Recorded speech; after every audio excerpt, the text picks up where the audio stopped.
may pusong basa, nagpapakumbaba sa iyong presensya.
Pero naniniwala kami sa lugar na ito, Panginoon, kami natatanggapin mo, nagsasagutin, Panginoon. Salamat po, Diyos, sa iyong marangalan at kakilaan sa pangalan ni Jesus.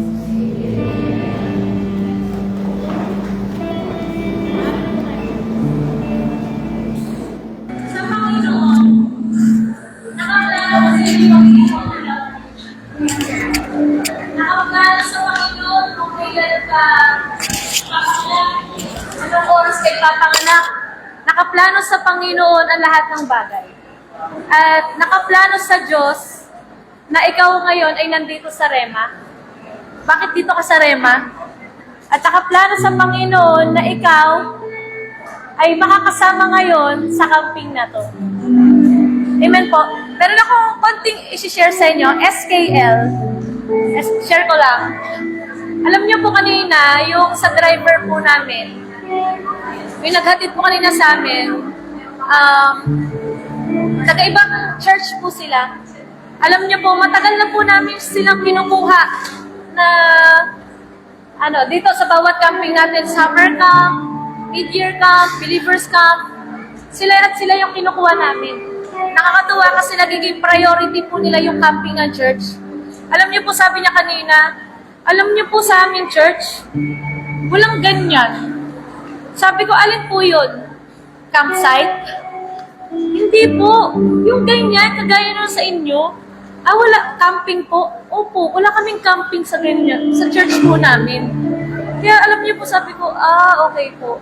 Alam niyo po kanina, parang sa akin po, parang salamat sa Panginoon kasi sa kabila ng dumadami tayo, sa kabila ng palayo na tayo ng palayo, yung mga simbahan natin, papunta na tayo sa Apari. Cagayan na tayo nakaabot na tayo sa Cagayan, papunta na tayo ng Batanes, o susunod, nasa ibang bansa ka na. Nakakatuwa po kasi yung Rema, sa kabila ng nakikita po natin marami ng mga kaguluhan dito sa mundo. Amen po. Ang dami na nangyayari pero yung Rema nagkakamping pa din. Kasi alam natin, sa bawat gulo, sa bawat pangit na nangyayari dito sa mundo, alam natin na meron tayong Diyos na magbibigay ng solusyon sa'yo dito sa camping na to. At nakaplano sa Panginoon, bakit ka nandito ngayon sa camp? Sabi mo sa katabi mo,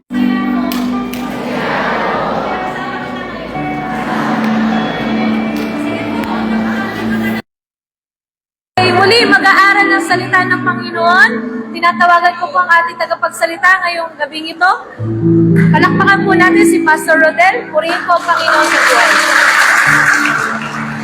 Yan, magandang gabi po sa bawat isa. Sino pong na-excite na nakarating po dito sa camp? Yan. Mag-excite po tayo kasi marami po tayong mapapakinggan mga mensahe ng Panginoon. Makakatulong sa iyo, makakatulong sa atin, at makakatulong sa bawat ipapagawa ng Diyos sa buhay po natin. Especially sa may ministry. Ito po ay mga review po natin. Isa-isa po kaming magsasalita po sa harapan. Papakinggan po natin ano ba yung mga nakaraan, mga previous camp na mga pinag-aaralan po natin. Itong camp na pag-aaralan po natin, mga kapatid po sa pananampalataya, way back 2009. Sino po dito nang nag-attend ng 2009 Sembrek Camp? Taas mo ng kamay. Orang mo rin pong isa, dalawa, tatlo. So, maigi po, kahit nasa likod, pilitin po nating mapakinggan ano ba yung mensahe ng Diyos. Kung bakit nananatili ang mga pastor at ang mga manggagawa natin at pinaglalaban nila, bakit nila pinagpapatuloy ang paglilingkod nila sa Panginoon. So, ito po ang isa sa mga re-review po natin under po ni Kenneth Hagin. Following God's Plan for Your Life, 2009. Ito po yung mga topic po natin. Isa po ito sa mga highlights na kung saan naway makatulong po sa atin. So, nakaredy na po kayo? Bawat isa po? So, may tanging plano, specific na plano ang Diyos, may tiyak na layunin sa'yo. Noong una, akala ni Brother Hagin ay tinawag siya ng Diyos para maging pastor habang buhay. Kaya naglingkod siya ng buong puso sa pastoring. Pero, nakalipas ang ilang taon, napansin niyang nawala ang kapayapaan sa puso niya. Ipinakita ng Diyos sa kanya sa panahon na para siya ay lumipat sa itinerant ministry o pangangaral sa iba't ibang lugar. Doon niya muling naranasan ang kagalakan at daloy ng Espiritu Santo. Minsan, tama ang direksyon sa iyo, pero mali na ang panahon. Dapat laging bukas sa bagong utos ng Diyos. So dito po, makikita po natin ang naging buhay ni Kenneth Hagin kung paano siya pinagpala ng Panginoon. At dito, dumating yung time na siya ay, akala niya, itong pagpapastor ay habang buhay na ito yung specific na plano ng Diyos sa kanya. Pero, meron pa pala. Kaya, isa po dito sa mga ina-highlights po dito, kailangan po ba natin ang plano ng Diyos? Kailangan nating malaman ang plano ng Diyos. Kailangan nating marinig ang plano ng Diyos. Kaya kagaya ni Kenneth Hagin, hindi siya nananatili sa isang pagkatawag na binanggit niya sa kanya. Patuloy niyang sinalaksik, patuloy niyang pinaglaban kung ano man yung mga bagay na pinapagawa ng Diyos sa kanya. At isa po sa mga highlights sa naging buhay ni Kenneth Hagin, dumating yung time na madidiscover mo ang plano ng Diyos sa iyo sa pamamagitan ng Espiritu Santo na nananahan sa loob mo. Ang tawag po dito ay inward. Ang tawag po dito ay inward witness. Dito po sa mga nireview po natin, itinuro ni Hagin na hindi laging may malakas na tinig mula sa langit, kadalasan nito ay banayad at patnubay sa loob mo. Yung inward witness po natin. Parang may kapayapaan o di komportabling damdamin. Kapag may kapayapaan na nagpapatuloy o kaya pag wala, huminto at manalangin. So, mahalaga po na from time to time, sa pag-usad ng paglilingkod natin sa ministry natin, napakahalaga po na tayo po ay nagpipray. Napakahalaga na tinatanong natin ang Diyos. Napakahalaga na meron po tayong quality time sa pagkakaroon ng para malaman ang sagot. So, meron po tayong prayer and fasting. Amen po. Ang pagsunod ay may kapayapaan sa puso.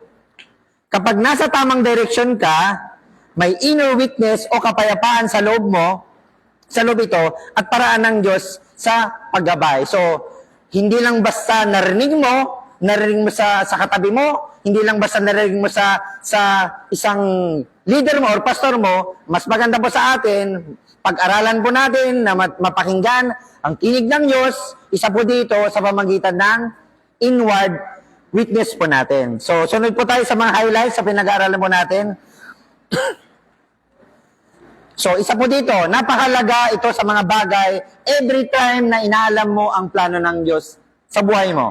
Isa po dito ay unang hakbang sa pagsuko. Sino na po dito nagsuko ng kanyang love life nung time na pinapasuko sa kanya ng Diyos sa pamamagitan ng pastor niya? Sino na dito tinawag ng Diyos para magsuko ng kanyang bisyo? Magsuko ng napakaraming rice. Biro lang po. Ang unang hakbang ay pagsuko para matupad ang plano ng Diyos sa iyo. Kailangan buong puso mong pinapasakop ang sarili mo sa kalooban ng Diyos. So, ang tawag po dito ay pagtatalaga sa sarili or tinatawag po nating prayer of consecration. Kahit hindi mo pa alam o wala ka pang idea sa lahat ng detalye, magtiwala ka sa plano ng Diyos at isuko mo lahat sa Kanya. Alam niyo po, mahalaga po sa ating mga kapatid na kapag hindi mo ginawa o hindi mo ginawa sa sarili mo, sa paglilingkod mo, kahit na alam mo ang kalooban ng Diyos, kapag hindi mo ginawa ang pagtatalaga sa sarili mo, sa Panginoon, mawawala ka sa paglilingkod, mawawala ka sa plano ng Diyos, at magiging madilim ang buhay natin kapag wala po tayong pagtatalaga sa sarili. So mahalaga po, kahit na tayo pa ay matagal na sa simbahan, from time to time, check po natin kung talaga bang ang sarili po natin ay nakatalaga na sa Panginoon. Kasi kung yan ay nakatalaga sa Panginoon, buong puso mong isinusuko ang buhay mo sa paglilingkod mo sa Panginoon, kahit anong pagdaanan mong mga pagsubok, mga kapatid, magkikita pa rin tayo tuwing camp. Bakit? Alam mo ang kalooban ng Diyos. Amen po. So mahalaga po ang pagtatalaga sa sarili. Kasi magulat ka lang kapag hindi ito nagagawa ng isang Kristyano, after a month, after a year, magulat ka na lang, ay bakit wala na si pastor? Ay bakit wala na si ganito? Ay bakit ba't hindi na siya nag-renew? Kaya mga kapatid, itong review na ito ay napakahalaga po sa atin. Pagtatalaga sa sarili. So dumating yung time, isa rin po sa mga highlights na pinag-aaralan po dito, ay ang pagsuway o disobedience.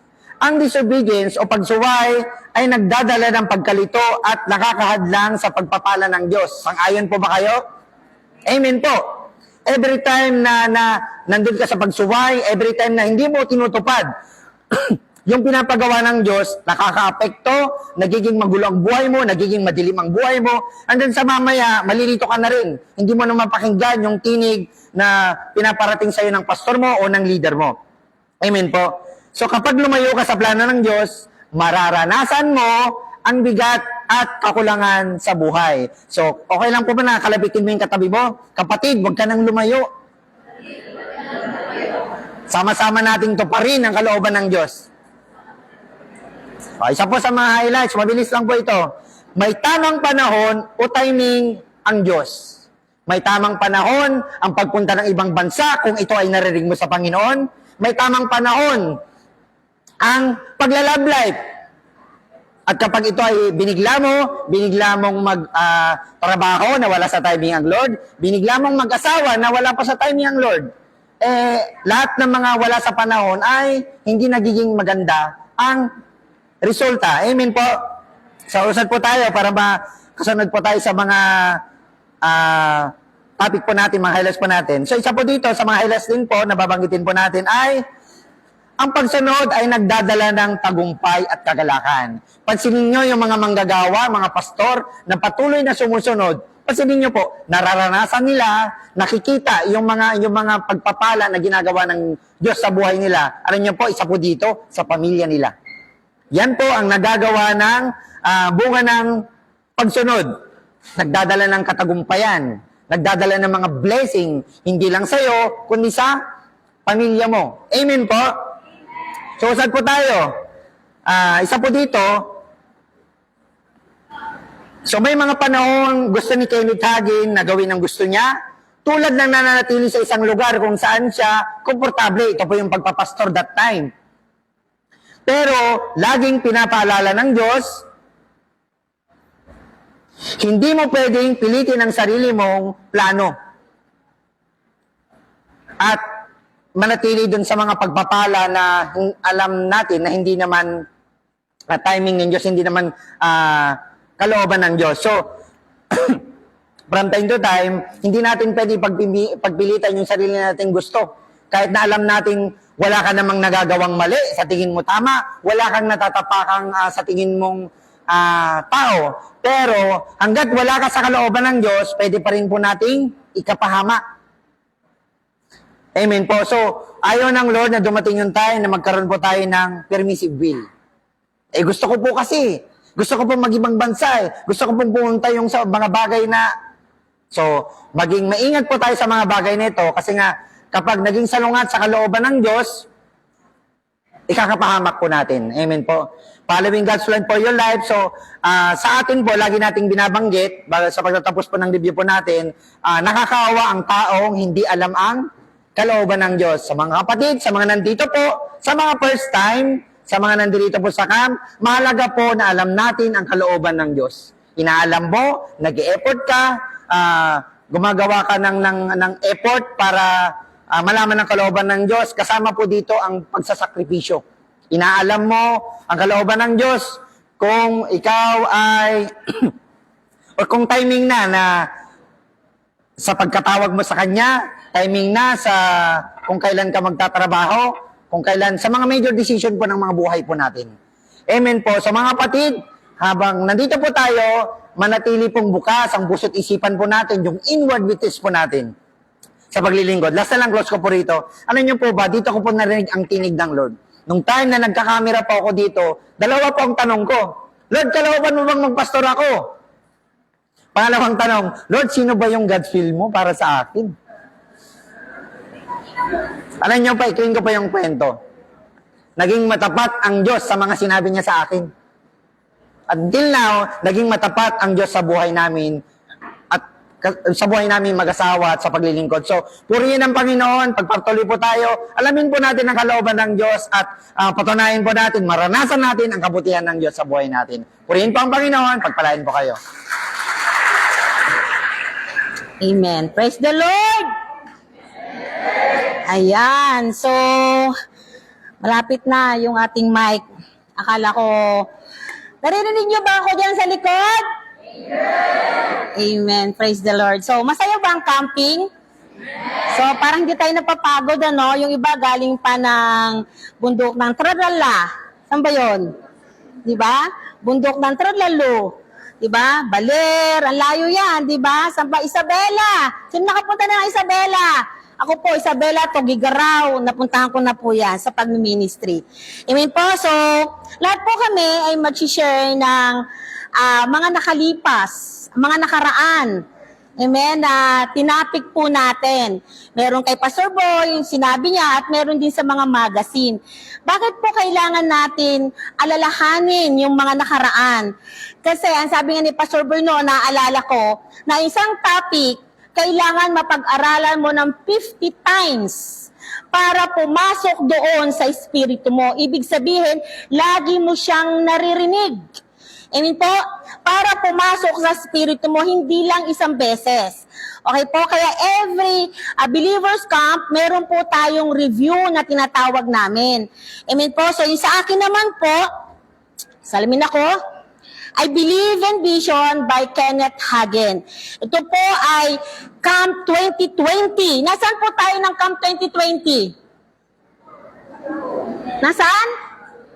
Nasa Pinyel? Pandemic yun. Pandemic yun, di ba? Kaya talaga, sino kasama niya rito? Noong 2020.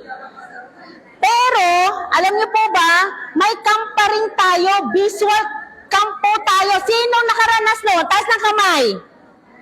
Nakaranas noon. Alam niyo po, yung anointing ng Panginoon, halos pareho lang. Amen? Ng pandemic na yan. At isi-share ko po sa inyo kung paano pinaniwalaan ni Kenneth Hagin na ang Diyos ay buhay sa kabila ng mga hindi magandang sitwasyon. Si Kenneth Hagin po ay ipinanganak, amen po, noong August 20, 1917, na siya ay from the birth, siya po ay may sakit na, yung tinatawag nilang congenital heart. Yung congenital heart na yon ay sakit na mga bata, no, usual, yun ay may butas daw o may epekto ang kanyang puso. No, ipinanganak po, kung kilala sana po, no, nakikita nyo sa YouTube, ang dami pong pinalalabas, no, na teaching ni Kenneth Hagin. Sana po ay nare-recognize natin or nababasa natin, no, wag lang YouTube ng kung ano-ano. Tingin din po tayo. So, noong time na yon, si Kenneth Hagin po ay, nung ipinanganak siya ay patay na. Pero, sabi ng doktor, wala na, patay na tong bata. Pero yung lola niya, nakita niya, sabi niya, buhay siya. Okay po? Since that time, si Kenneth Hagin po ay nabuhay, amen, na nakaratay sa banig. Amen? Walang pag-asa kasi nung bata pa siya, hindi siya naging normal. Hindi niya naranasan ang maging bata. Hanggang sa maging teenager po siya, hindi pa rin po niya naranasan ito. Amen po, nabuhay siya pero hindi siya katulad ng normal na bata. Umabot po hanggang sa naging 15, 16 years old si Kenneth Hagin, pero ganun pa rin po yung sakit niya. Tignan niyo po nung time na yon hindi pa po nabuborn again si Kenneth Hagin. Hindi pa niya nakikilala ang Diyos. Pero that time, ay andon yung pananabik niya na maibsan o matanggal yung kanyang sakit na yon. So, ang pinakamagaling na mga hospital ay pinuntahan na nila, pero wala pong nangyari. Sabi niya, hindi namin kaya ang sakit ng batang ito. So, sabi ni Kenneth Hagin, marami ng beses na siya ay namatay. Amen? Pero may plano ang Panginoon sa kanya. Dahil sa malubhang sakit nito, amen, even ang impyerno ay nakita niya. Alam niyo po, pag may masakit ng pisikal, amen, ang hirap tumawag sa Diyos. Amen po? Bakit may mga believers camp na ganito? Para ipaalala natin, ang Diyos ay buhay. Nung mabuhay naging si Kenneth Hagin, naranasan niya ang pinakamagandang buhay na naranasan niya. Tuwing gabi, sa kanilang lugar, sa kanilang bahay, patay ang mga ilaw, dumadalangin siya sa Diyos. Inilalaban niya sa luhuran. Ano pong ibig sabihin ng luhuran? Prayer. Inilalaban niya yung sakit niya. Nung makilala niya ang Panginoon, sa isipan niya, sabi niya, madalas ako noon ang mag-isip at manalangin, Panginoon, bakit ako? Amen po? So, nung nakilala niya ang Panginoon, sabi niya, may isang bersikulo na yon ang nagpabago sa buhay niya. That time, nakaratay pa rin siya sa banig. For almost how many years, magmula nung pinanganak siya, ganun yung buhay niya. Pero si Kenneth Hagin ay hindi nawalan ng pag-asa. Si Kenneth Hagin ay anak ng Diyos. Tayo ay anak ng Diyos. Amen po? At ang sa versikulong yan, ang sabi niya sa Mark 11:24, alam po natin na to, kaya't sinasabi ko sa inyo, anuman ang hingin ninyo o i-design ng puso ninyo sa panalangin, manalig kayong natanggap na ninyo iyon at matatanggap nga ninyo ang iyong sinasabi. Yung hiniling ni Kenneth Hagin ngayon ay natupad. Yung kaligtasan, ang pinakamahalagang bagay para mangyari ang sa buhay ng isang tao, ngunit hindi marahil maunawaan na kagusto na pagnanasa ng isang tao na magkaroon ng maayos na kalusugan. Kailangan munang ang pusong ito ay makakilala at ma-born again para alam niya ang ibig sabihin ng kagalingan. Amen? Para yung puso mo, yung buong pagkatao mo, amen po, ay malaman kung ano ang ibig sabihin ng kagalingan. Dahil mula isinilang at hanggang sa maging teenager si Kenneth Hagin, may sakit pa din siya. Ang pinakanais ng puso niya ay maging malusog at malakas. Ang bawat isa sa atin ay ganon. Maging sa bata, maging sa may edad, na maging malusog ang ating pangangatawan. Pero hindi naranasan ni Kenneth Hagin yon. Hanggang sa ma-memorize niya at malaman niya ang bersikulong Mark 11:24. May mga pangakong pinaghahawakan sa Kenneth Hagin, kaya sinabi ko sa inyo, ang lahat ng bagay na idanalangin at hingin ay maniwala ninyong natanggap nga ninyo at matatanggap nga ninyo. Amen po? Parang may isang ilaw na sumindi sa gitna ng kadiliman nang marinig niya yun.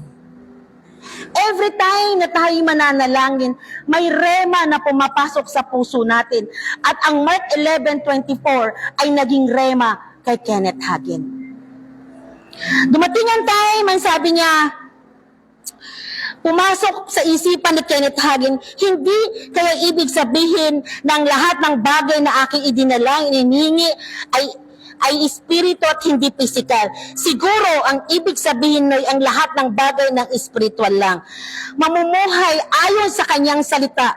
Mamumuhay tayo sa salita ng Diyos at tatayo tayo sa salita ng Diyos sa kabila ng nararamdaman mo na physical na kalagayan mo. At si Kenneth Hagin po, yung kalagayan yon ay hindi biro. Madali na lang pong sabihin ngayon kasi hindi po tayong nakaranas. Pero yung may mga sakit ngayon na mga nasa hospital, pasalamat ka kapatid kasi nandito ka na nagpupuri. Yung mga nasa hospital na halos hindi nila alam kung mabubuhay pa sila. Yung mga nararamdaman nila ng sakit physical. Amen? Kaya mapalad po tayo kasi isa ka, amen, na malakas at malusog. Dahil sa sakit na yan, naramdaman niya ang physical para siya ay gumaling. Isa po ang isang tinapik niya, feelings versus faith. Yun po, sabi niya po,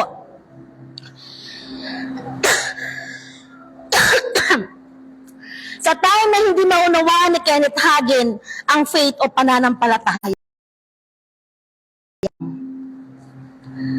Ano ang content ng pakiramdam? Ang content ng pakiramdam ay sakit, hirap, lungkot, sadness, ano pa po? Kirot. Ang physical na katawan po natin ay nakakaranas ng sakit. Pero ang sabi niya, feelings po yan. Mahirap sabihin na magaling na ako, pero hindi mo naman nakikita at hindi mo nararamdaman. Kaya nga tayo nag-aaral ng mga salita ng Diyos.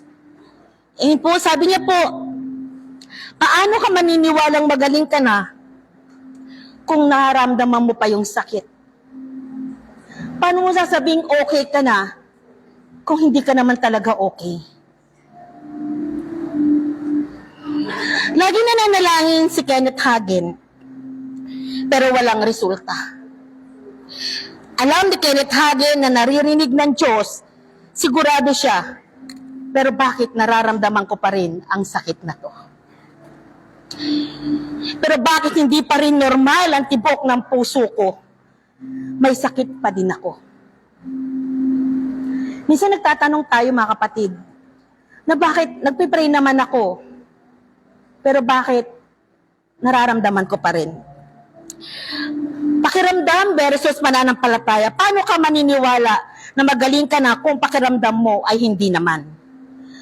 Walk by faith, not by your feelings. Amen po. Ang tunay na pananampalataya ay doon sa salita ng Diyos na nakaapak ka at tinatayuan mo na ang salita ng Diyos ang siyang magpapagaling sa'yo. Amen po. Walk by faith, not by sight. Faith produce miracles. Amen? Faith produce miracles. Kung ang mga tao sa John, sa Matthew, sa Luke, sa Mark, mga pinagaling ng Diyos, ang Diyos nila noon at Diyos natin ngayon, ay hindi ba kaya tayong pagalingin? Ang mga bulag ay nakakita, ang mga bingi ay nakarinig, ang mga pipi ay nakasalita. At si Kenneth Hagin, pinaniniwalaan niya, now, I walk by faith, not by sight. Faith produces. Deuteronomy 10:21, and sulat ko po, Exodus 15:26, Genesis 2 verse 27. Luke chapter 1 verse 37, for nothing will be impossible with God. Walang imposible sa Panginoon. Tested na po yan. And then tested Ng tao. Amen. Ako po tested ko na kasi meron akong blood body stone na to. Amen po. Pero sabi ko hindi ako magpapa-opera. Praise the Lord, wala naman ako nararamdaman. Kung matigas lang ulo ko, yun lang. Kakain ako ng bawal. Kaya minsan pinupukpok tayo ng Diyos. Ang tigas ng ulo mo, alam mo nang mali, ginagawa mo pa. Sabi mo sa katabi mo, alam mo nang mali, ginagawa mo pa. Oh, ouch na lang po. Amen po. So, 2 Corinthians 5:7. Tingnan niyo po yung mga verses na to na dapat mong tapak. For we walk by faith, not by sight. Romans 10:17, the word of Christ. Hebrews 11:1. Now, faith is the substance of things Hope for the conviction of things not seen. We are in God. Ay ng Diyos. Huwag kang mag-alala. Amen po. Dahil proven po yan. Si Kenneth Hagin, amen, ay naglingkod pa ng maraming taon. Amen? Mga kapatid, ang pakiramdam ay pakiramdam lang yan. Ngunit ang pananampalataya ay manggagaling sa puso mo na siyang tatayuan mo at siyang tarakaran mo hanggang dumating ang Panginoon. Amen po? Pero hindi po kumpleto doon. Amen po?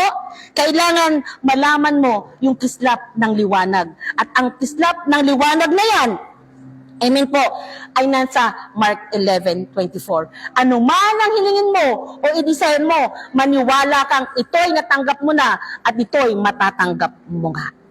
Amen? Prayer is powerful. Nothing is more than that prayer mo.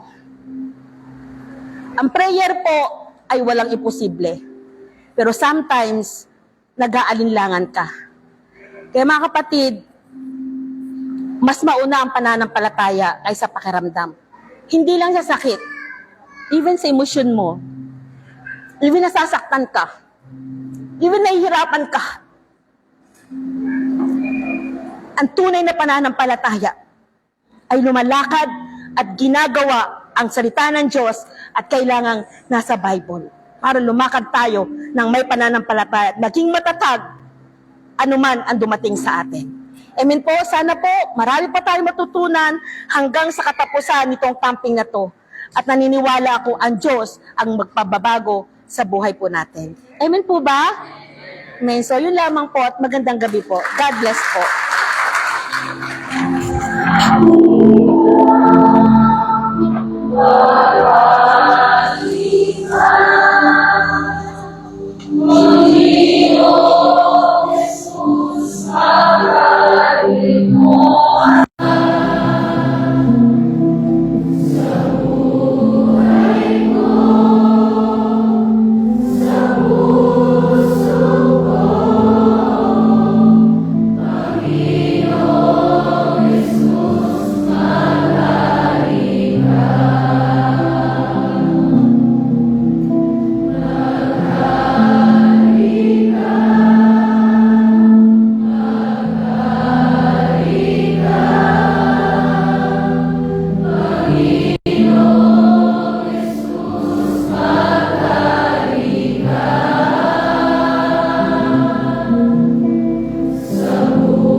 Amen. Yan. Magandang gabi po sa bawat isa. Naririnig niyo po ba ako?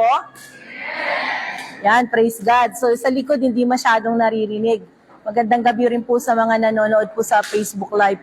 Ito po ay pagre-review natin. Ibig sabihin, ito ay narinig na natin, naaral na natin, maaring ginawa na natin or kaya natin nire-review ngayon kasi po baka kailangan paalala sa atin at kailangan po nating ulit na gawin or i-check natin kung nangyari nga ba at nagawa po natin. Amen. Sino po yung first time lang na umattend ngayon dito? Magtaas po ng kamay. Yung Believers Camp. Ayan. So kung first time lang, salamat sa mga kamay na yan. Kung first time lang po natin, maaring ito ngayon ay yung mga nire-review natin ay ngayon mo nga lang maririnig. At salamat dahil marami kang taon na maririnig dahil review. Pero medyo short nga lang po ito. Amen po. Ito pong isi-share ko sa inyo ay noong 2022 na evening service po na sinare sa atin ni Pastor Boy. Ang review pong ito ay yung paano tinuruan ng Diyos tayo patungkol sa kasaganaan. Sabi niya, how God taught me about prosperity. Sino na ba nga ba ang milyonaryo dyan? Magsabi na amen. Amen. Yung mga hindi nag-amen, nako, confession, lalabas yan. Amen po. So, meron po tayong text noon, na ibinigay sa atin. Ito yung 3 John chapter 1 verse 2. Ang sabi niya po doon, Beloved, I wish above all things that thou mayest prosper in health, even as thy soul prospereth. Praise the Lord.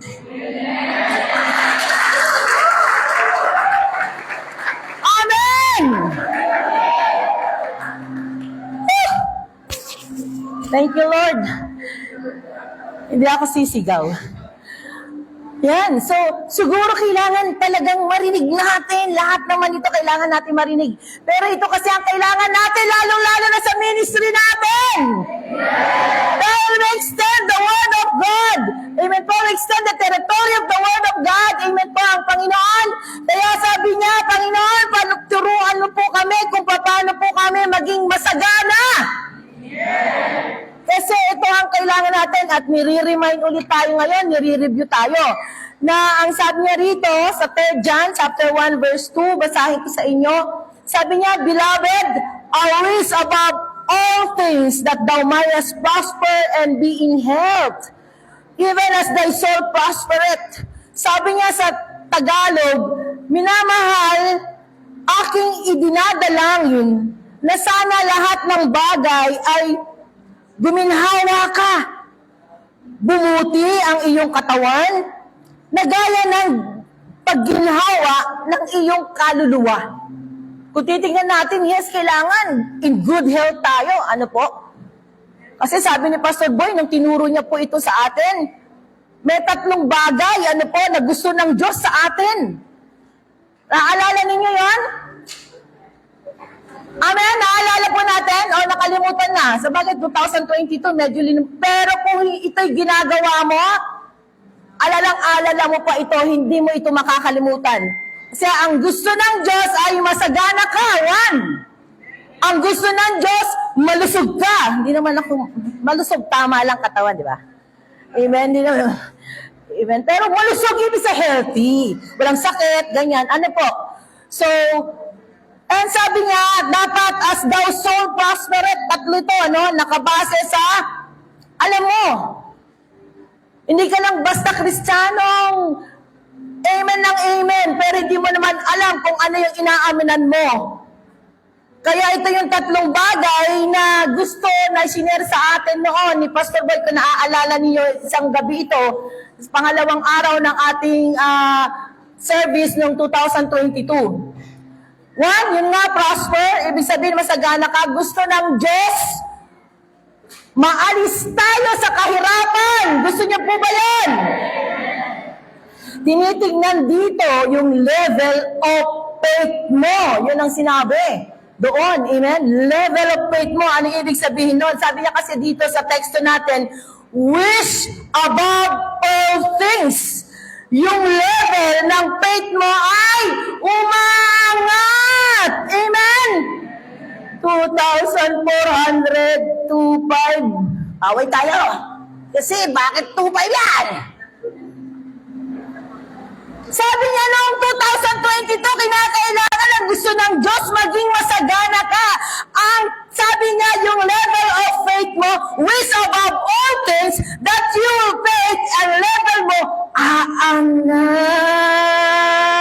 Hindi bababa. Amen? Sabi mo, wow, 2,400, kasama ka. Amen! Purihin nga natin ang Panginoon. Sabi natin, praise the Lord! Yun! Level of faith yan titignan. At yung sabi doon ni Pastor Boy noon, ang sukatan ng iyong pananampalataya sa kanyang salita. Ikaw ang magde-decide kung matatanggap mo ang faith mo. Amen po? Ang problema, yung willpower. Ang willpower, believe you receive. That's the willpower. Kailangan yung mindset mo. Mindset mo, end times na. Mindset mo, your faith. Amen po, you receive. Amen. Nakakuha? Ang sarap reviewin, ano po, yung sinabi sa atin, willpower, mahina ang faith mo kung mahina ang willpower mo. Tama?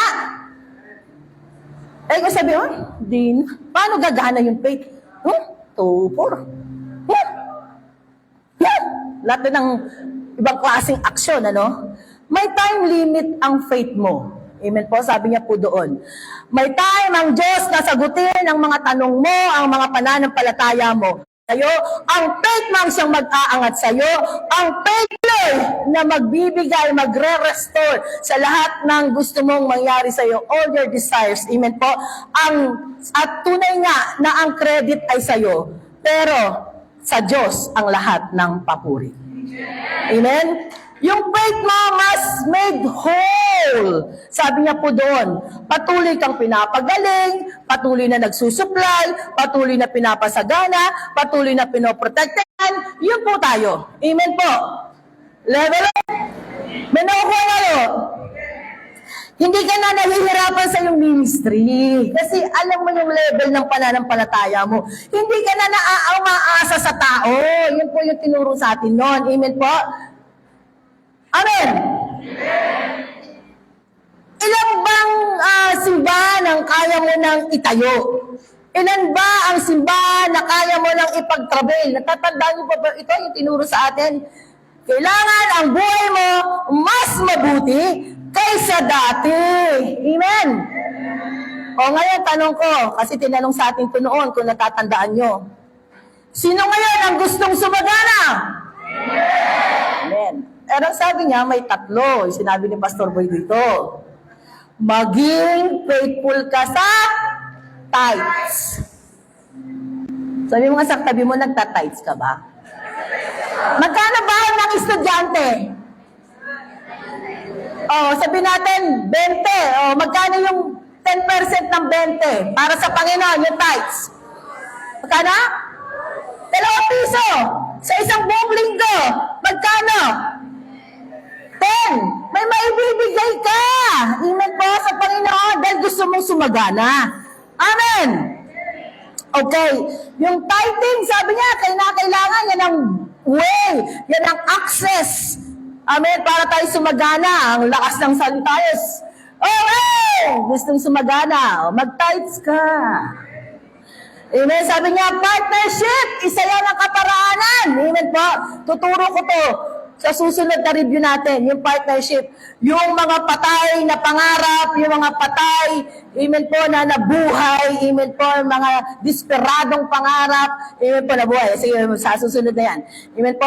At yung pong pangatlo, kung gusto mo sumagana, suportahan mo yung pastor mo. Yun yung tinuro sa atin noon. Amen po. Suportahan mo yung pastor mo. Amen. Hindi yung anong ginagawa mo. Si pastor mo. Amen po. Natatawa tayo kasi yun nga nangyayari. Amen po. Suportahan mo. Gusto mo sumagana eh. That's number 1. Amen po. Tinuruan tayo ng Diyos kung paano tayo maging masagana. Amen po. 1, to prosper, sabi niya. Pangalawa, be in health. Ayaw ng Diyos. Siyempre, paano mo magagawa yung gospel na ihatid? Paano mo ibibigay kung weak ka? Amen po? Malusog ka. At ayaw ng Diyos na may sakit ka. Pero nasa iyo yan kung paano mo lalabanan. Amen po? Parang lalagnatin ako. Parang inuubo ako. Wala pa nga, parang na. Amen po? Nandodong ka na. Amen? So, be in health, malusog tayo. Kaya pa nating, tatay, kaya pa tumakbo. Ano ba si tatay? Ilang taon na si tatay? 60 po yung tinuro sa atin noon. Kailangan mong ilaban kasi pinaglabanan na ng Panginoong Jesus dun sa krus. Amen po?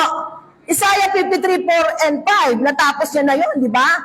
Amen. Siya binugbog, lahat ng kanyang latay, ang kanyang itsura niya, yung kanyang mukha, mukhang hindi mo na alam mo ang salita ng Diyos dahil ang ilalaban mo ay ang salita ng Panginoon. Amen? So, pangatlo, konti lang naman ito i-review ko sa inyo, 10 minutes lang kami. As thy soul prospereth, ibig sabihin, nakabase dun sa alam mo. dapat meron kang alam. Alam ng isip mo kung paano sumagana. Okay? Alam ng isip mo. May wisdom ka, may knowledge ka, may alam ka sa salita ng Diyos kung paano sumagana. Kasi kung wala kang alam, paano? Hindi ka makakakilos. Kahit na pumasok sa, ito, dagdag ko na lang, kahit na pumasok ka sa anong klaseng gawain, pag wala yung kaalaman mo doon, hindi mo magagawa ang excellent o gusto mong yumaman, gusto mong gawin yung trabaho ito, no. Hindi mo magagawa. Pero ang sabi nga rito, pangatlo, as thy soul prospereth, nakabase doon sa alam ng isip mo kung paano sumagana, kung paano gumaling, kung paano magpatuloy bilang isang Kristiyano. Amen po, nakabase yon sa yung pag-unlad mo, sa mind mo, nakabase yon sa alam mo. Alam mo mag-type, alam mo mag-partnership, alam mong labanan ng sakit, amen po, alam mo ang labanan ng kasaganaan, alam mo sumunod sa Panginoon, alam mo dapat yung protection mo sa Panginoon. Amen? Dahil sabi niya, it is written na panalo na ni Jesus sa krus ng Kalbaryo. Talo na si Satanas. Amen po? Wala na siyang panalo. Consider na talo na siya dahil nagawa na ng Panginoong Jesus. Kaya gustong ibigay sa iyo, sa akin, amen po, kung paano sumagana, guminhawa, at gumaling. Pero may purpose si Lord. May purpose. Amen po. 2 Corinthians chapter 9, verse 8. Bakit kailangan tayo pasaganahin ng Panginoon? Sabi niya, magagawa ng Diyos na pasaganahin kayo sa lahat ng bagay, higit sa inyong pangangailangan. Okay. Tingnan natin to ha. Magagawa ng Diyos na pasaganahin kayo sa lahat ng bagay, higit pa sa inyong pangangailangan. Ibig sabihin, hindi lang sa kailangan mo, yung mga wants po natin, maibibigay ni Lord. Gusto mo ng kotse? Gusto mo ng bahay? Amen? Ano pang gusto mo? Laptop? Ano pang gusto mo? Mas higit pa doon. Okay po? Yes, material yan. Pero ano yung gustong puntuhin ng Panginoon dito? Kung bakit tayo pinapasagana, kung bakit tayo kinakailangan maginhawa, malusog, walang sakit. Amen po. At sabi niya ganon, ang blessing na yan, ang lahat ng iyan, upang magamit kayo sa pagkakawang gawa. Bottom line, nakatingin pa rin si Lord dun sa kanyang gawain. Nakatingin pa rin si Lord sa mga kaluluwa. At dahil ang puso niya ay nasa mga tupa, nasa mga kaluluwa, para gawin, umunlad ang gawain ng Panginoon. Amen po? Ito lamang po ay review na paalala sa atin. Nawa ay maging ma-prosper tayo, malusog, at alam natin ang salita ng Panginoon sa ating patuloy na pagsunod sa ating Panginoon. Yan lang po at magandang gabi sa bawat isa. Magandang gabi po. So nag-enjoy na po ba tayo? Amen po. Okay po, yung ituturo ko po, ang isi-share ko po sa inyo, yun po yung time nung camp po ng 2018 po. Ang title po niya, paano ba mag-response sa presensya ng Diyos? Amen po. Kasi alam niyo po, marami pong mga Kristiyano po, and even mga matatagal na hindi alam kung paano po mag-response sa presensya ng Diyos.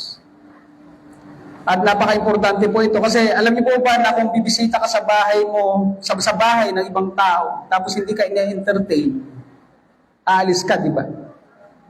Kaya sa presensya ng Diyos, ganun din po, ang presensya ng Diyos ay dapat ina-entertain. Tayo po mga Kristiyano, dapat alam natin kung paano natin i-entertain ang presensya ng Panginoon, ng Espiritu ng Diyos, na siya nagbibigay ng lahat sa buhay natin. Kailangan alam natin. At hindi lang po sa time, alam niyo po sa time ng manalangin ka, sa time po na ikaw po ay mag-worship sa Diyos, tulad po nito, sa time na nasa gathering ka, o sa time na kahit nasaan ka, at naramdaman mo na, naranasan mo na, alam mo na nandiyan ang presensya ng Diyos, dapat alam mo na kailangan mo siyang panatilihin. Dapat alam mo na hindi mo siya dapat paalisin. at mayroon kang dapat gawin. Ito po yung pinag-aralan natin nung camp ng 2018. Number one, pag alam mo na nandiyan ang presensya ng Diyos, number one, itaas mo ang iyong kamay. Ito yung pinakaunang response mo. No, pag nandiyan ang presensya niya, nararamdaman mo, nararanasan mo. Kasi ang presensya ng Diyos mo ay mararamdaman, nararanasan. Mayroon pong pakiramdam na something tangible, na pwede mong somehow may has o mahawakan mo siya, something na mararamdaman ng physical na katawan mo. At the same time, ng espiritu mo.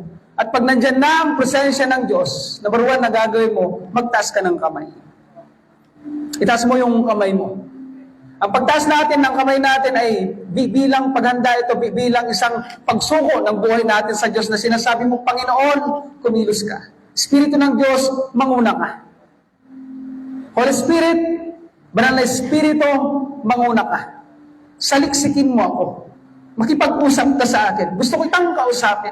Pag tinataas mo ang kamay mo sa Panginoon, sa presensya ng Diyos, pinapayagan mo ang Espiritu ng Diyos na kumilos, manguna, mangusap, magsalita, o manatili at magipag-fellowship sa iyo. Kailangan matutunan natin ito.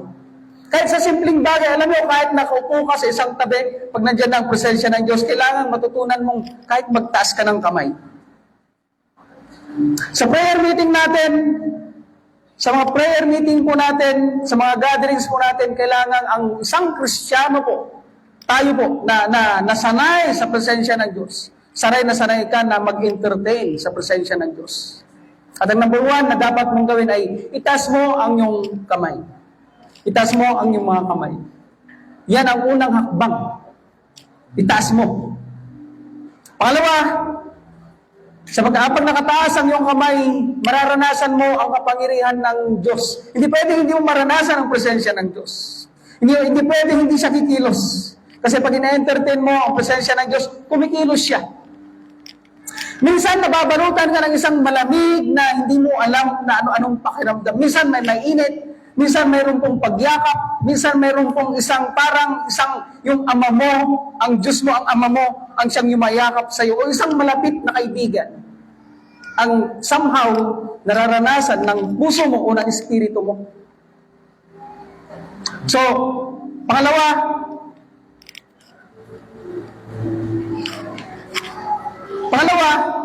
na hakbang ay magbanggit ka ng pasasalamat sa Panginoon. Sasabihin mo, salamat, Banal na Espiritu. Salamat sa iyo. Salamat sa iyong pagkilos. Salamat sa iyong presensya. Salamat sa kapangyarihan mo. Salamat sa pag-ibig mo. Salamat sa pangunguna mo. Salamat sa kalakasan. Salamat sa pag-ibig. Salamat sa tagumpay. Nagbabanggit ka ng pasasalamat, nagbabanggit ka ng purihin ka, Panginoon. Sambahin ka ang Panginoon dahil ang Espiritu ng Diyos ay naghahanap po ng pagsamba. Ang Diyos, ang Espiritu ng Diyos ay nakatira sa pagpupuri ng kanyang mga anak. Ang Espiritu ng Diyos, ang Diyos ay nakatira sa pagpupuri ng kanyang mga anak. At inaantayan ng Diyos, inaantayan ng tatay mo. Kalabitin mo nga yung katabi mo, inaantayan ng tatay mo. Sasabihin mo, salamat Ama, salamat Panginoon, salamat Banal na Espiritu, maraming salamat. Purihin ka, hallelujah. Purihin ka, Panginoon. Nagbabanggit ka na po ng mga papuri, mga pasasalamat sa Diyos. Nagsasalita ka na, nagbibigay ka na ng appreciation sa iyong Ama. Nagbibigay ka na, nagsasalita ka na ng mga bagay na na-appreciate mo ang iyong Ama. Amen. Pag meron po kayong bisita sa bahay, di ba sasabihin mo, salamat, dinalaw mo ako. Sasabihin mo, pwedeng magkape ka, maupo ka muna, di po ba? O, di po ba? Merenda, gusto mo ba ng merenda? Ganun din, dapat tayong mga Kristiyano po, ina-entertain mo ang presensya ng Diyos. Sasabihin mo, Panginoon, maraming salamat.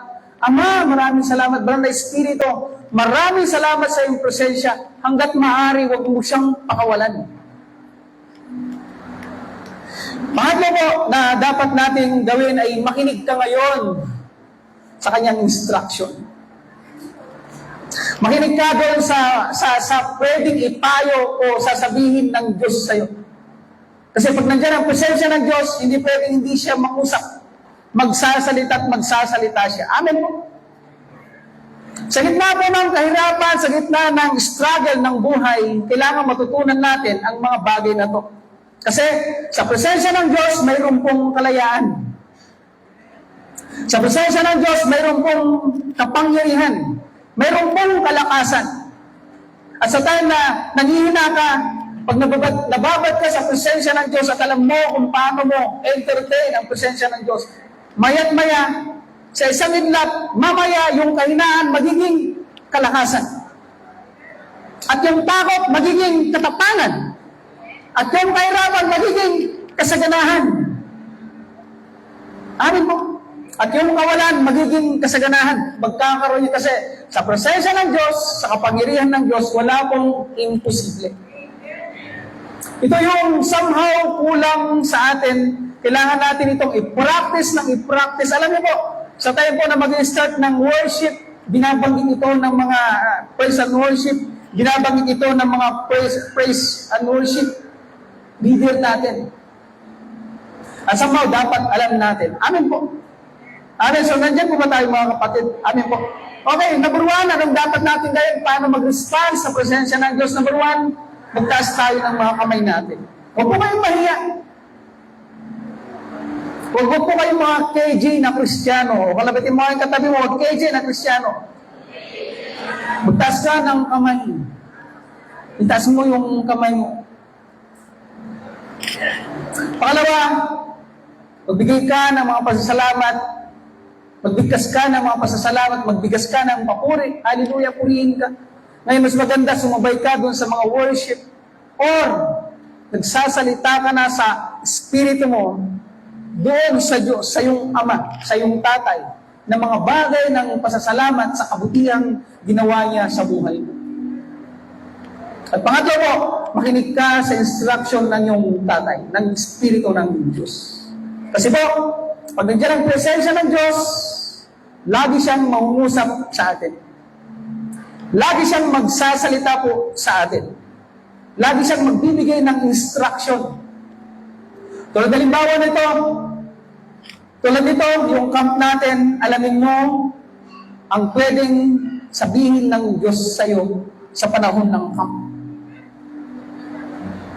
Yung 3 days na camp natin, yung 3 araw na camping natin, imposible po na hindi mo marinig o imposible po na hindi magsasalita ang Diyos sa iyo. Kung hindi mo nangusap ang Diyos sa iyo, pag hindi nangusap ang Espiritu ng Diyos sa iyo, may kulang. Amin mo. Pwedeng hindi mo pinakinggan o pwedeng binaliwala mo. Pero sa camping, ang dami nating patutuo na ang Diyos ay laging nangungusap. Ang Diyos ay laging nagsasalita. At yung salita na yon ang magiging sandata mo pag uwi mo.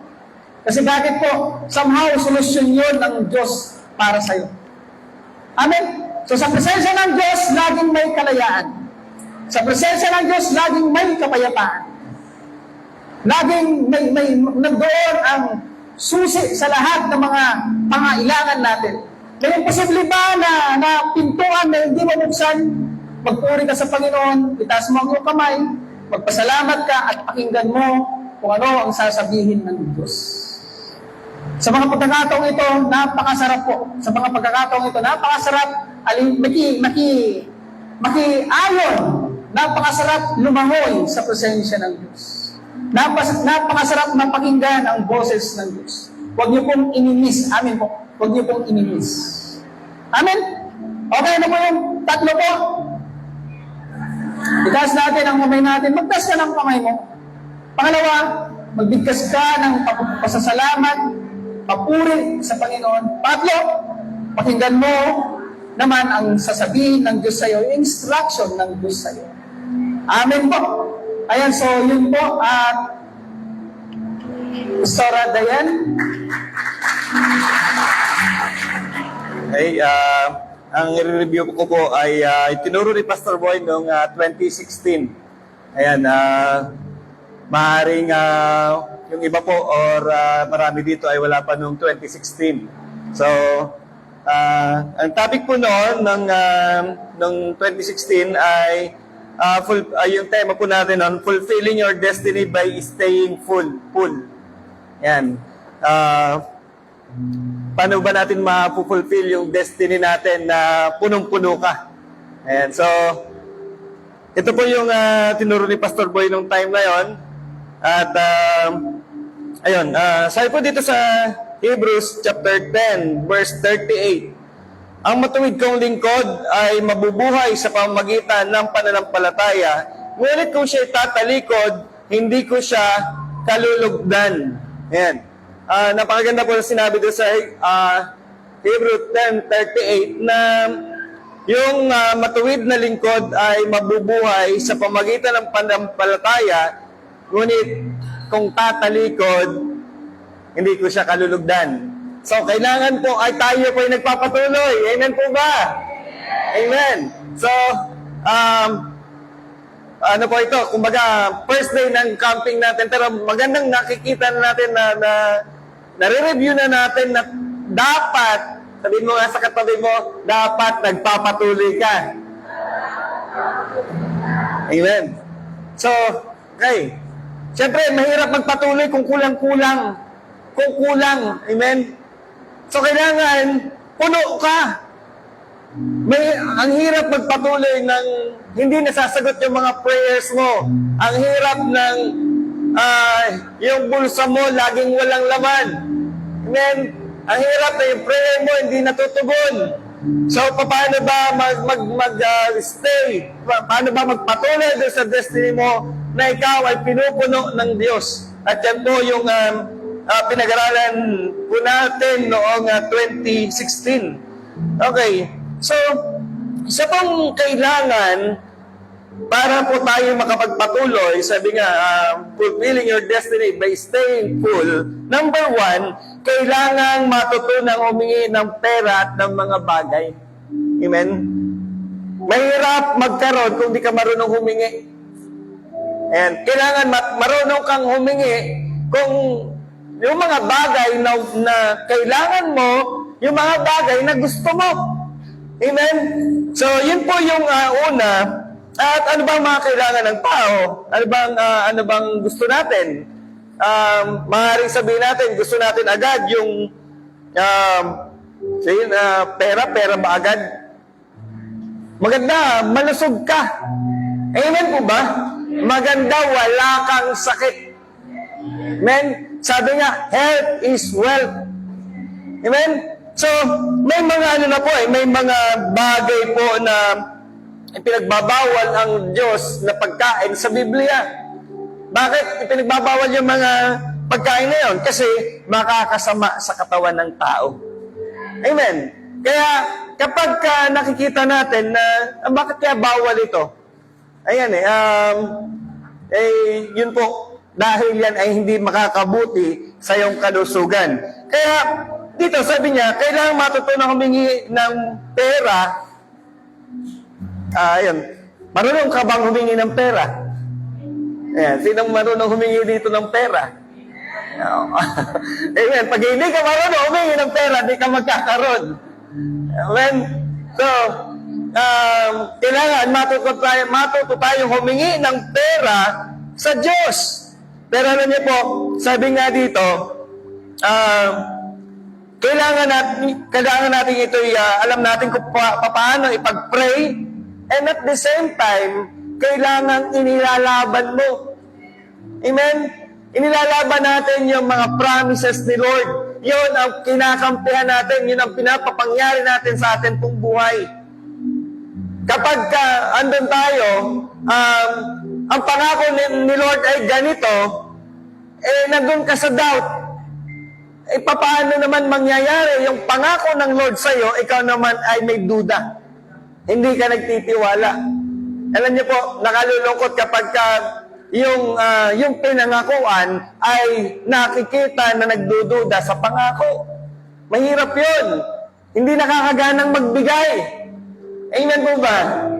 Amen. Pero kapag nakikita mo yung pinangakuan mo, umaasa, nag-aabang, naghihintay doon sa pangako mo, amen, nandun po ang pagbibigay ng Panginoon. Sabi nga, doon sa verse na binasa ko po, ang matuwid kong lingkod ay mabubuhay sa pamamagitan ng pananampalataya, ng pagtitiwala, ng pag-asa. Amen? Kaya, paano humingi ng pera sa Diyos? Makita ng Panginoon yung pananampalataya po natin. Amen? So, yun po yung number 1. Number 2, para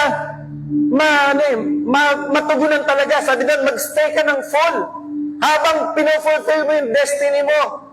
Number 2, kailangan nag-i-invest ka sa Bank of Heaven. Hello, amen po ba? Kailangan marunong ka mag-invest sa Bank of Heaven. Bakit?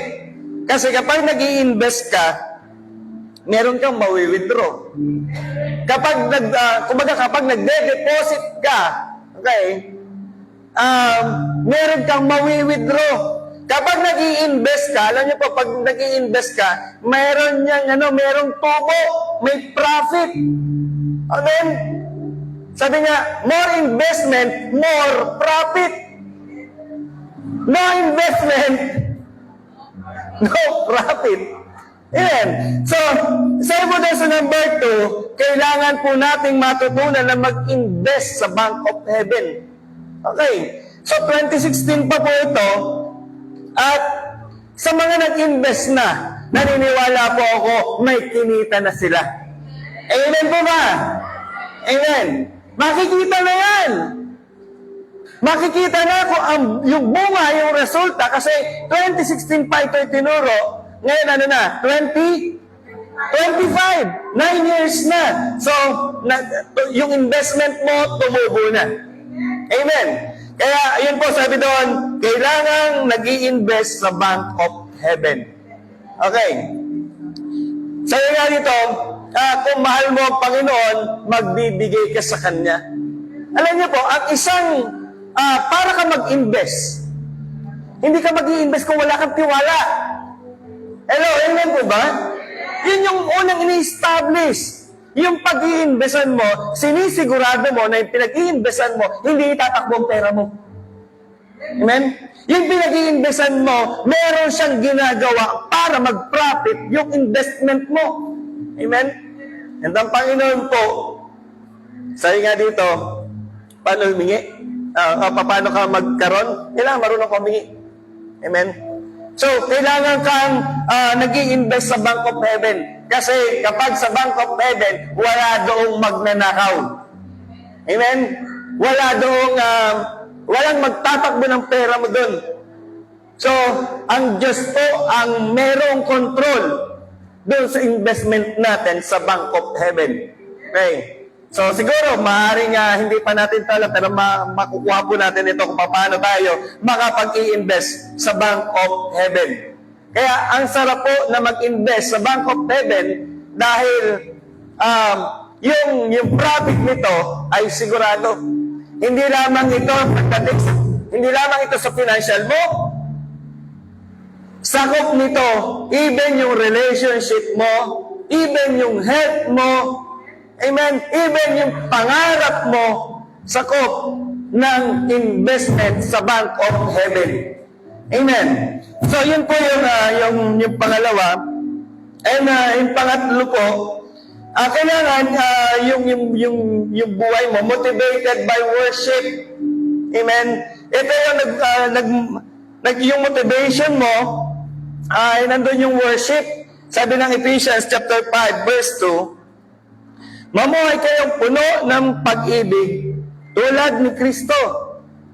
Dahil sa kanyang pag-ibig sa atin, inialay niya ang kanyang buhay bilang mabangong alay at handog sa Diyos. Amen. Sabi doon, mamuhay kayong puno ng pag-ibig. Ito yung gusto ng Panginoon.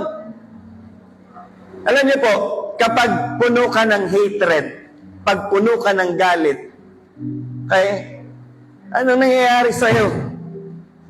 Pag merong kasalubong mo na lang yung kinagagalitan mo, yung kinakaayawan mo, sa halip na malapit ang pupuntahan mo, ang daan, patungo doon sa pupuntahan mo, mangyari, lalayo, hahaba.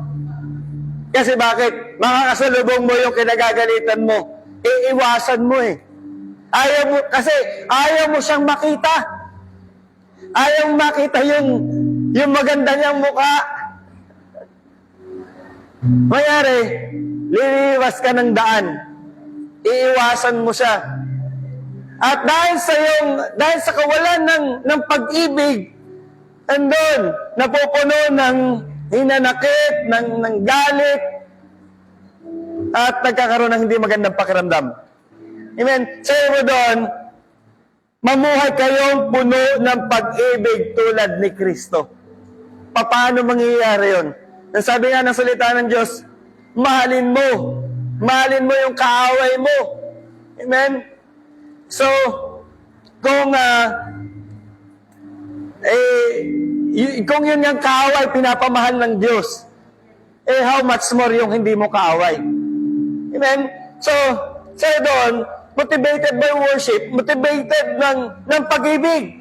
Yung ikaw ay punong-puno ng pag-ibig. Pag puno ka ng pag-ibig, lagi kang masaya.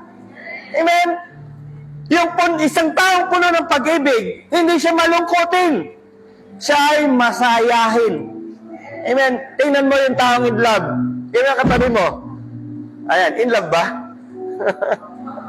In love ba? Kapag in love ang isang tao, always nakasmile yan. Amen? Laging may glow ang mukha. Laging... Amen? Kala mo, kasi bakit...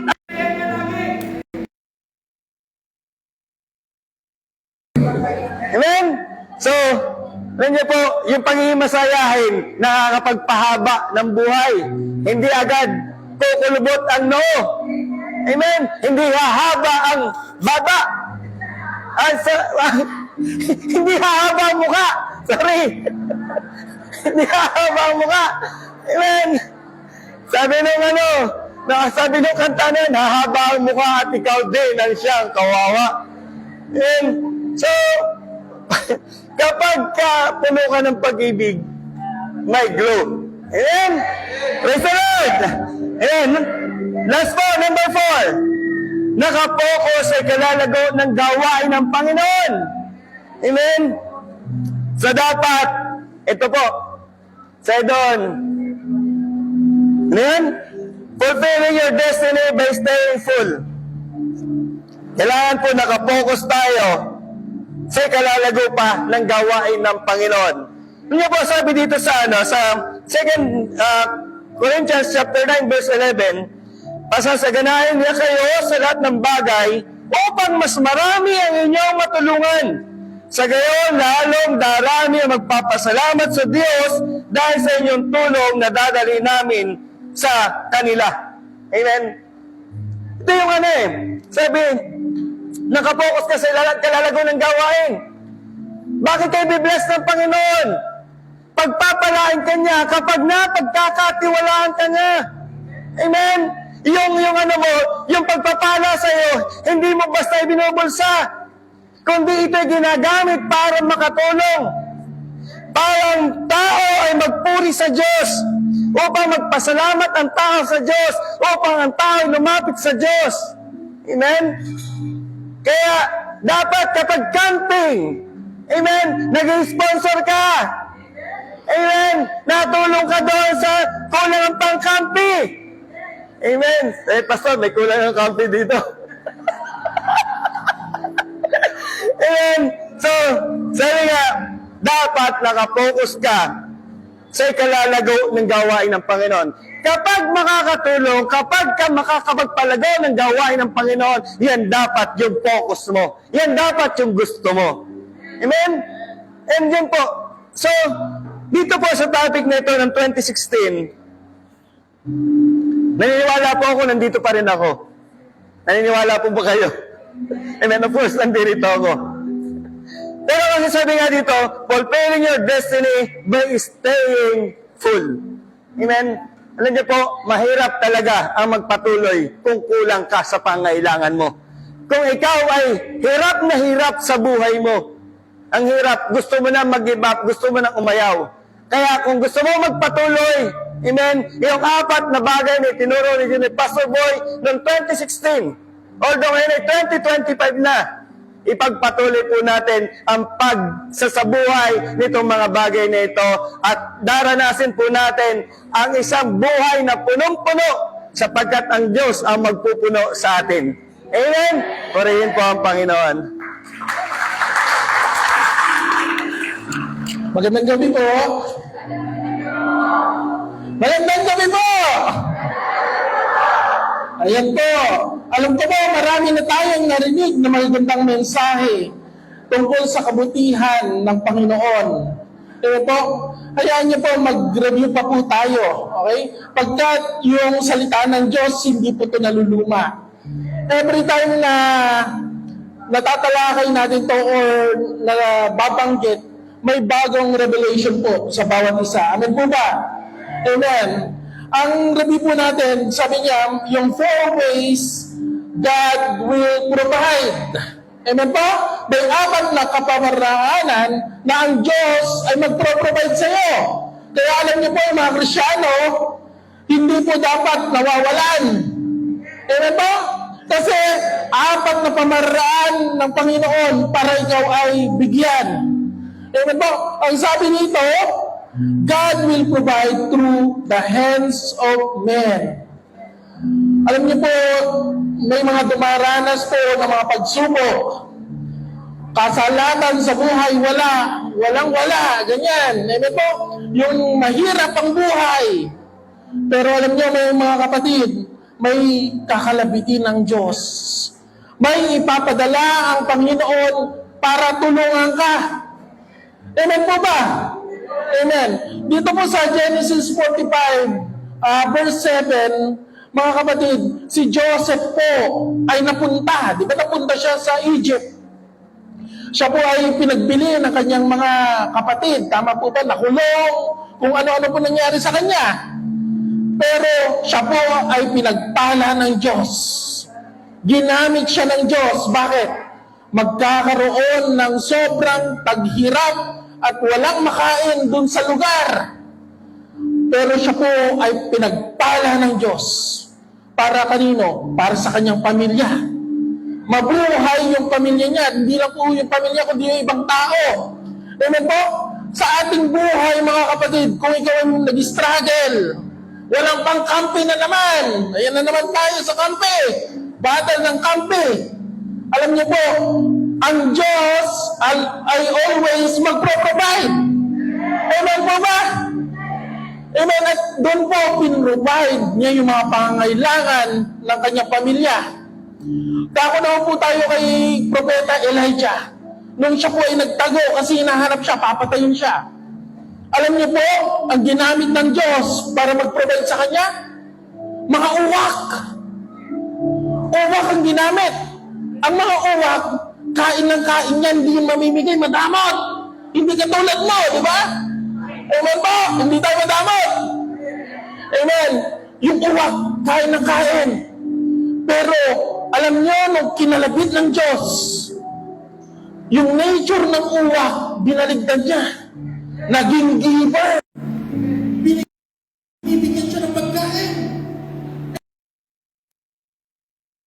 Mo, kalabitin mo ngayon.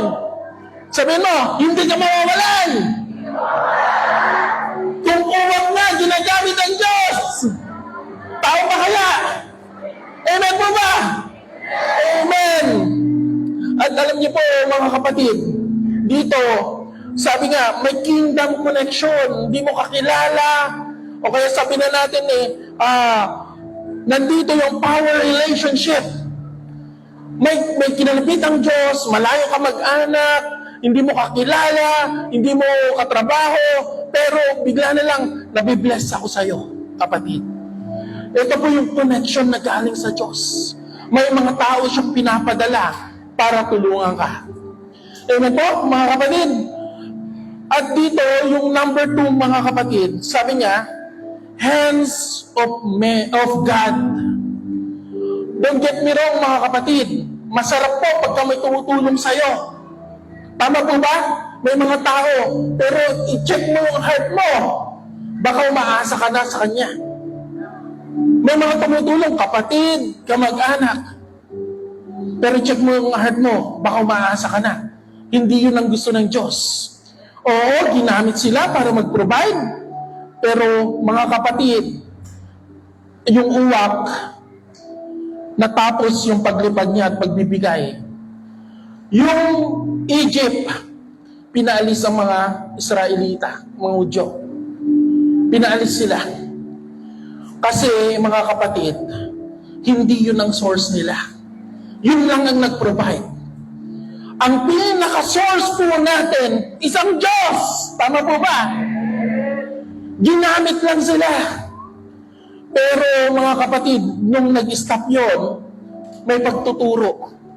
Huwag kang umasa sa tao. Umasa ka sa Diyos. At alam niyo po dito mga kapatid, sa number 2 sabi niya, by the hands of God, miraculous ito. Mula sa langit, bumabagsak sa iyo. May mga milagrong ginawa. At alam ko mga kapatid, ang Diyos may mga milagrong ginawa sa ating buhay. Amen po. Ang Diyos na sinasamba natin ay buhay. Tama po ba mga kapatid? Amen. At dito mga kapatid, wilderness na sila o sa disyerto sila. Ang Diyos ay nagpapaulan ng mana para sa kanila, para kainin. Ito po yung hands of God. Sinubaybayan sila ng Diyos. Pinakain sila ng Diyos. Amen po? At dito mga kapatid, bibigyan ka ng Panginoon ayon sa kaya mong i-manage. Yung isang tent, binigyan ng isang load. Yung isa, bakit kayo? 2 load. Kasi po, yun ang pangangailangan nila. Yung ibibigay sa iyo ng Diyos, yun lang yung kaya mong i-manage. Kaya check mo yung heart mo. Amen po? Mamaya, binigyan ka ng malaki ng Panginoon, tapos kung saan mo gamitin. Tama po ba? I-check mo lagi yung heart mo. Dahil ang milagro ng Diyos ay nariyan. At para po sa ating lahat. Amen po ba mga kapatid? Amen. After nun, may pangako po ang Diyos sa mga Hudyo noong time na yon o sa mga Israelita. Ang sabi ng Diyos, dadaling kayo sa promised land kung saan may milk flowing with milk and honey. Napakasaganang lugar. Alam niyo po minsan, mag-i-stop yung mana. Mag-i-stop. Hahayaan ng Diyos na mag-stop yung blessing na yon. Bakit? Sa iba niya papadaanin. Ang number 3 po, ang sabi dito, 4 ways that God will provide for you. Ang number 3, your own hand. Yung mga kamay na yan. Amen po? Doon sa promised land na may, sabi nga, flowing with milk and honey, kailangan mong magtrabaho. Kailangan mong ayusin. Sa atin pong mga kapatid, kailangan mo mag-pray, kailangan mag-fasting, kailangan mo mag-work sa Panginoon, i-check yung mga abilities, yung mga skill mo, kung saan ka pagpapalain ng Diyos. Amen po, kilalanin mo kung saan ka malakas, at doon ka pagpapalain ng Panginoon. Amen po, at dito mga kapatid, by your own hand, walang ibang aasahan, kundi ang kamay mo lang. Amen po, minsan aasa tayo sa emergency, Lord, emergency. Pero dito, hahayaan ng Diyos na meron ka, may mabubunot ka. Bakit? May ginagawa yung kamay mo. Amen po ba mga kapatid? Nandiyan pa po ba kayo? Mayroong, sabi nga, mayroong land. Sa atin naman, mayroong trabaho, may business, kung saan ka man. Sige nga po, nasa inyo mga kamay na yan. Gagamitin ng Diyos para mag-provide sa atin na sa inyong kamay. Gusto ko makita yung mga kamay natin. God will provide for you through your hands. Tama po ba? Lord, nakikita mo yung mga kamay na yan, Panginoon. Lord, yung mahawakan yan, i-multiply mo, O Diyos. Pagpalain mo mga kamay na yan, Panginoon. Siksik, liglig, at umaapaw, O Diyos. Nakikita niyo, Panginoon, yung mga kamay na yan. Oh, we praise you, Lord. We glorify Bayad na ito, God. Hallelujah! At ang last po, huwag kayo mag-alala, 4 lang po ito, 10 minutes. Ang pinaka-last po natin, sabi niya, sa kamay ng kaaway, enemy's hand, kamay ng kaaway.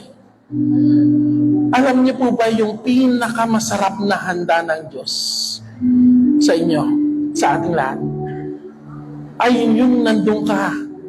Sabi niya, sa harap ng yung kaaway, yung time na ang hirap-hirap ng pinagdadaanan mo.